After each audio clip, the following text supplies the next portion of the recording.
নমস্কার বন্ধুরা, cuisine by কিয়াতে আপনাদের সকলকে স্বাগত। আজকে আমি মা ঠাকুমাদের হাতের আমার অত্যন্ত পছন্দের কুচো চিংড়ির বা ভুসো চিংড়ির বড়ার রেসিপি আপনাদের সঙ্গে শেয়ার করব। আমি জানি আপনারাও এটা অনেকে খুব ভালো বানাতে পারেন, তবে এই প্রজন্মে বিশেষ করে যারা নতুন রাঁধুনি মূলত তাদের জন্যই আমার আজকের রেসিপিটি।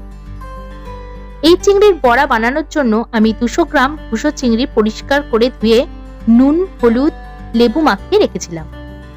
এখন এতে কিছু উপকরণ দিয়ে দেব। দিচ্ছি কুচি করে কেটে নেওয়া পেঁয়াজ হাফ কাপ, কাঁচা লঙ্কা কুচি 2 চা চামচ, 1 চা চামচ আদা বাটা, হাফ চা চামচ রসুন বাটা, আর দিচ্ছি বেসন।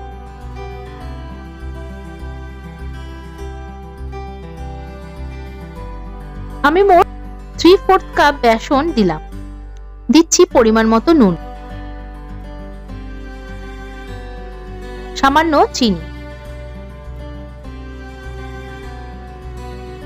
1/4 চা চামচ জিরে গুঁড়ো, 1/4 চা চামচ লাল লঙ্কা গুঁড়ো। এবারে সমস্ত উপকরণ ভালো করে মিশিয়ে নেব। এই সমস্ত উপকরণ মেখে নেওয়ার পরেও যদি ঠিকমতো বাইন্ডিং না হয় তাহলে আমি এতে আরো একটু বেসন ব্যবহার করব। তবে আপনারা বেসনের পরিবর্তে চালের গুঁড়ো ব্যবহার করতে পারেন।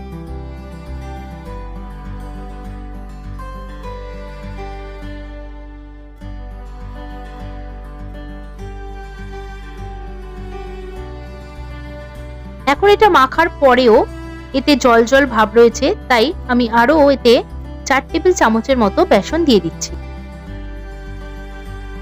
এটাও ভালো করে মাখিয়ে নিচ্ছি। এর মাখাটা ঠিক এরকম হবে।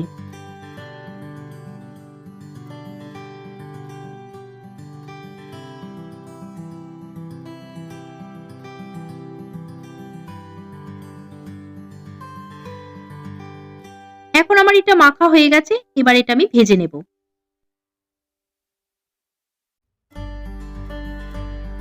এবারে একটা কড়াইতে 1 কাপ সরষের তেল গরম করে নেব। তেল গরম হলে একটা একটা করে বড়া তেলে দিয়ে দিচ্ছি।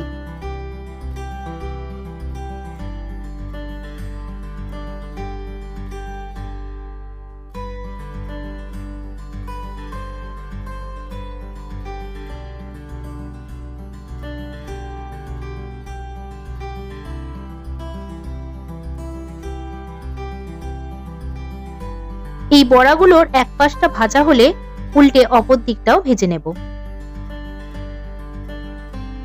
আর এই সময় ফ্লেমটা কিন্তু লোতেই রাখছি, তাতে করে বড়ার ভেতরটা যেমন ভালোভাবে ভাজা হবে তেমনি বড়ার বাইরেটাও মুচমুচে হবে।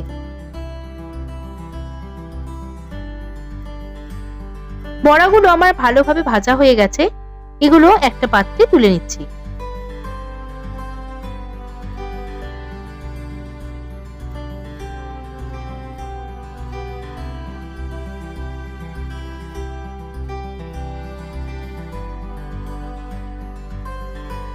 এই একইভাবে আমি বাকি বড়াগুলো ভেজে নেব।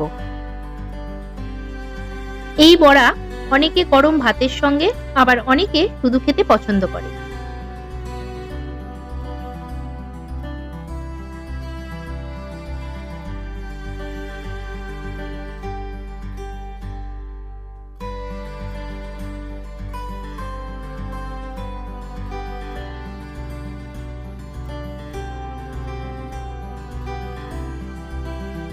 এখন আমার এই বড়াগুলো ভাজা হয়ে গেছে, আর আমি পাত্রে তুলে নিচ্ছি।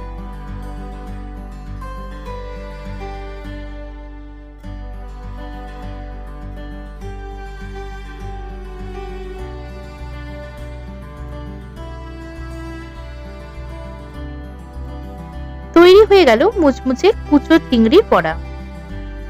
গরম গরম এই চিংড়ির বড়া কিন্তু খেতে অসাধারণ লাগে। আশা করছি আমার আজকের রেসিপিটি আপনাদের ভালো লেগেছে, আর ভালো লাগলে অবশ্যই লাইক, শেয়ার, কমেন্ট করতে ভুলবেন না। আর আমার চ্যানেলটা সাবস্ক্রাইব করে পাশে থাকার অনুরোধ রইল। আজকে ভিডিওটা দেখার জন্য সকলকে অসংখ্য ধন্যবাদ।